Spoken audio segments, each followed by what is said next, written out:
Hey guys, this is Kita Bussey with 180 Firearms Training. For about a year and a half or so, maybe 2 years now, I've been training people in decision training based on this book by Joan Vickers.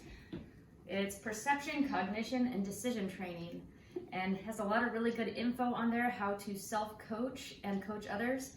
So that's where this came from, and it's based on her research of the best way to train so that you're more cognitively engaged in your training. So I'm going to incorporate these drills into my next book, Train Smarter, Not Harder by Kita Bussey. And I've set up a drill as a sample. You'll see these little circles set up on the walls. So those are blaze pods, and they're gonna light up, indicating to me which target to engage. So that does a couple of things for me. One, I don't know which target sequence I'm going to engage, so it's going to keep me far more cognitively engaged in my training. It's going to make it more fun, and I'm just going to do it longer because I'm going to be trying to beat myself. As much as you do that in regular training, this is just so much more fun.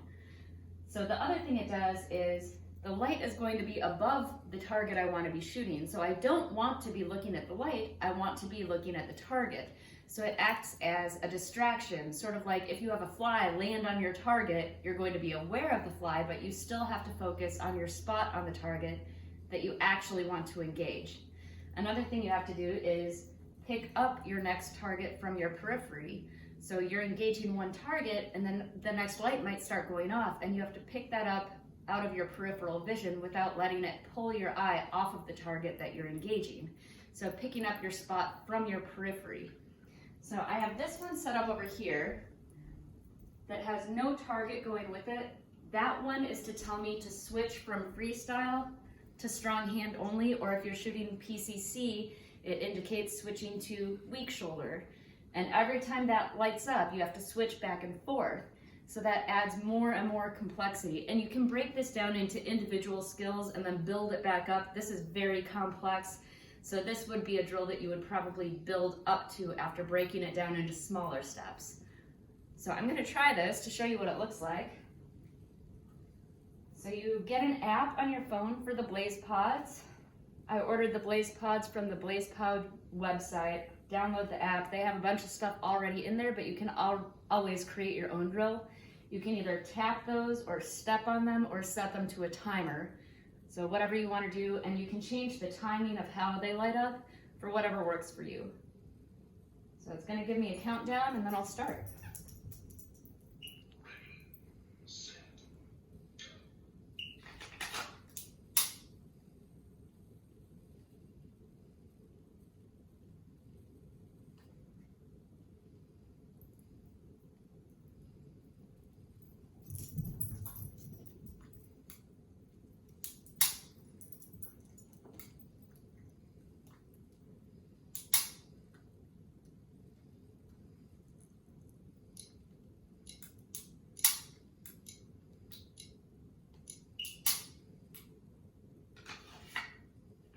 So you saw me anticipating a little bit what was coming next, and it hadn't happened yet. So it really does stimulate you during your training.